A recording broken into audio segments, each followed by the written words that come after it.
On ABC Radio Darwin and the Northern Territory. Yes, it's that time of the day. You're starting to think about what you're going to be doing on the weekend. Maybe you'll be pulling up some weeds. Maybe you'll be going to sit in front of the telly and watch a little bit of sport, or possibly, given that the school holidays are on, you'll be out and about doing a little bit of camping. And there are some fantastic places right across the Northern Territory, of course, from Alice Springs to Katherine to Darwin, where you can head out and enjoy the amazing territory that we've got. And when you're putting together all of your supplies to go camping, do you think about what you would do if you got stuck and how you would survive? If you're out in the bush, you've gone four-wheel driving, you've blown a tyre or a bit of the engine's blown up, what do you do for supplies? What do you do to call? Your sat phone's gone flat. This afternoon on ABC Radio Darwin and the Northern Territory, talking about bushcraft survival, and there is the most fantastic course that you could be doing that teaches you a little bit about that. And with you this afternoon, Bushcraft Survival Australia's Gordon Dedman. Hello. G'day, Lyrella. Do you get people sharing with you those moments when they are stuck in the middle of the bush and there's that moment when they realise, I actually don't know how to survive in this situation? I get that all the time. In fact, all of us at some stage in our lives are put in a very difficult situation, not necessarily out in the bush, where we have to cope. And depending on how you prepare for that, mentally and physically, will depend on how you fare. It's interesting you talk about physical resilience and mental resilience.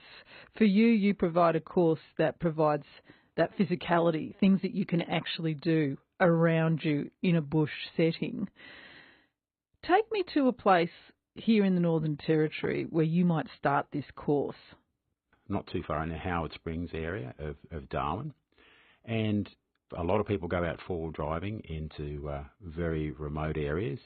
You might have a vehicle breakdown, or people get geographically embarrassed or through a navigational error. And all of a sudden, like a vehicle accident or, say, a vehicle breakdown, isn't just a vehicle breakdown, it actually can be a survival situation, because if you haven't got your shelter and your water, if you don't know what to do, you can be in a real great situation of peril. What we're teaching is more knowledge, because a lot of people in outback situations all over Australia perish. They've got all the kit in the world, but they don't know how to use it. So they already have the first aid kit. They've got 10 litres of water, say. They've got the car jack. Then they suddenly get stuck, and it's like, oh, I actually don't know what to do now. It happens more often than what you think. A few years back, a classic case was some backpackers from overseas. They were on a holiday down in Lake Eyre, and they actually went on a trip. They had enough food to last them a couple of weeks, and there was enough water in the rain tank at this place that would allow them to stay comfortably for 2 or 3 weeks. But within the first 10 minutes, they got their vehicle bogged, and they decided to walk out, and they ignored probably the most basic of all rules, is that never leave your vehicle. They calculated their water consumption on European standards. They walked away. The husband, after a number of hours, decided he couldn't go on, so the wife continued. The husband returned back to the vehicle, but unfortunately the wife perished, and she perished with a lot of water next to her, or basically in her water bottles, because she was sipping the water, not drinking the water, and left notes, and the police tracked the notes back to the vehicle. And within 10 minutes, after finding the husband alive and well back at the vehicle, they let down some air in the tyres and drove the vehicle straight out. So that sort of gives an idea of something that's very common. If they had some knowledge of the vehicle itself and the mechanical capabilities and how to get out of a bog, they could have driven out. They had enough food and water to last a while, and they actually ignored the probably the most important rule is never leave the vehicle, because it is a survival kit in itself and it's much more visible. And they were also sipping their water, and they went on their walk with not enough the right equipment with them. So that's the key. When you do your Bushcraft Survival course, is it more for visitors to Australia or locals? Very much for locals. In fact, a lot of people don't know a lot of the things we teach. Basically, we look at shelter construction. We base something on the rule of 3, 3 minutes without air, which is first aid, 3 hours without shelter, which in a cold climate could be, half an hour, 3 days without water, and 3 weeks without food. Food being the last of the priorities in a survival situation. So we look at the survival priorities in order of their importance depending on the environment you're in. We look at shelter construction, which begins with the clothing on your back. So if you don't have the correct clothing, how do you make that in nature? We look at fire. So if you don't have the means to make a fire, and a fire gives you the ability to boil water, to cook food, to give you warmth, to give you light. Fire gives you so many things. In many courses I've done overseas, that is a hallmark skill. If you can't make fire in a designated period of time, you're in trouble. So we teach how to make fire, not just from man-made items, but that leads to primitive methods of making fire, traditional means, just rubbing sticks together, friction fire lighting, to making coal burn containers. So if you don't have a container to boil water, how do you do that?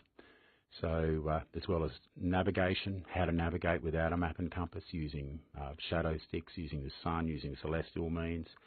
There's a whole gamut, as well as signalling and how to make yourself to be able to be found. On ABC Radio Darwin and the Northern Territory, what are your bush skill survivals like? With you this afternoon is Bush Survival Australia's Gordon Dedman, sharing with you just the tip of the iceberg of things that you possibly need to know if you're going to head out bush. Who are the people who do the course? A lot of teachers, a lot of scientists actually quite a lot of women love doing it. It's basically a lot of people that want to learn self-reliant skills.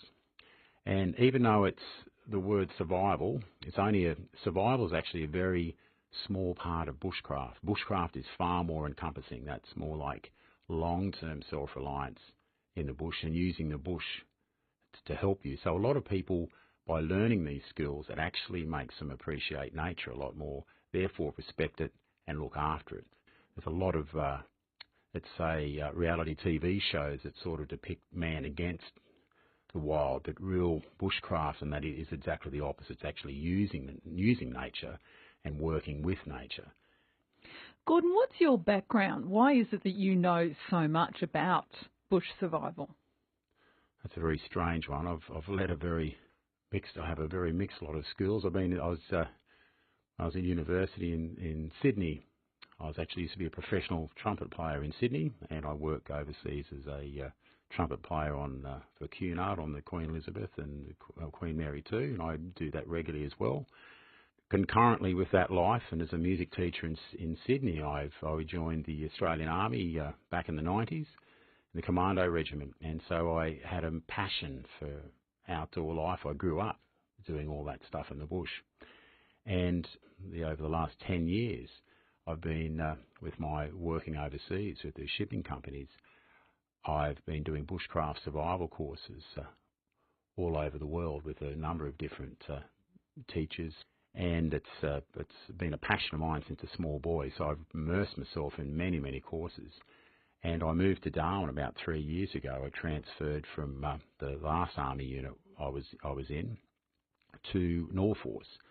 And North Force here in Darwin is a regional force surveillance unit, and we do a lot of community engagement with Aboriginal communities in remote areas, and we're responsible to a lot of surveillance over our top end, over the very remote areas. And because we're in remote areas for quite considerable lengths of time, survival plays a huge part in what we do. And I'm always out the bush practicing skills, honing skills and learning, because you never stop learning. It's such a vast area. Let's talk about that learning of yours. You've mentioned that you go to Indigenous communities across the territory. What have you learnt from Aboriginal culture? Aboriginal culture is fascinating. If we could assign some sort of qualification, they would be doctors of knowledge in our world. We couldn't replicate their skills even if we tried. Most I've had the privilege of learning from some indigenous cultures all over the world. There's some Inuits in Alaska to some North American Indians, and indeed our own Australian Aborigines. So a lot of the skills that I get to meet with a lot of indigenous cultures, and they show me loads and loads of things, and all over the world. A lot of the skills are very similar.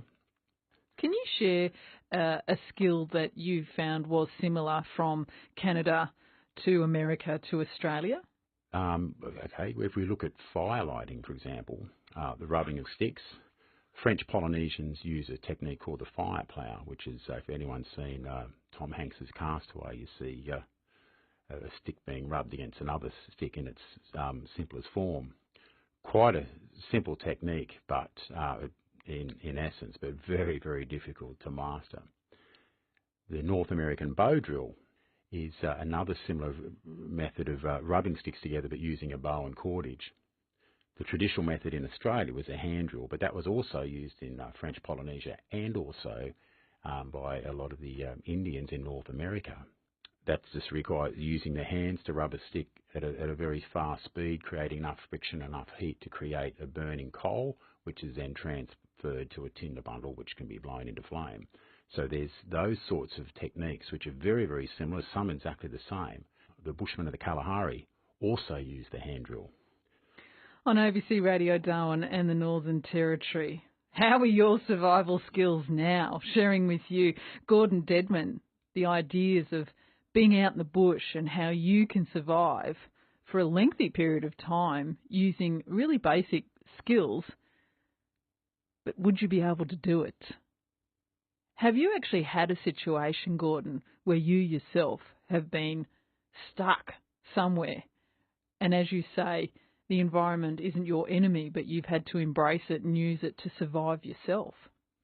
Probably one of the worst is when I was when I was in my teens and I was out camping and I couldn't, the car got bogged, I couldn't get back and I was out there for a few days and sort of ran out of food, and as a young chap without any survival skills at all, I ended up eating some of the dog food, but I was reasonably quite happy, but it can be quite a stressful situation. But water was the main problem, so we're getting very, very low on water, and it became very stressful. And luckily, some people, we were meant to be back in a few days, so we just pretty much rationed our water until someone came to get us. But we sort of had that knowledge that someone was coming. In your teens, that was quite a stressful experience, and it actually always made me think about, okay, if this was a longer period of time and I didn't have that option and we didn't actually leave a game plan of where we were, which is the number one thing to do when you'll be back, someone you trust, that could be a completely different situation. It usually, Murphy's Law states, is going to happen when you don't have it.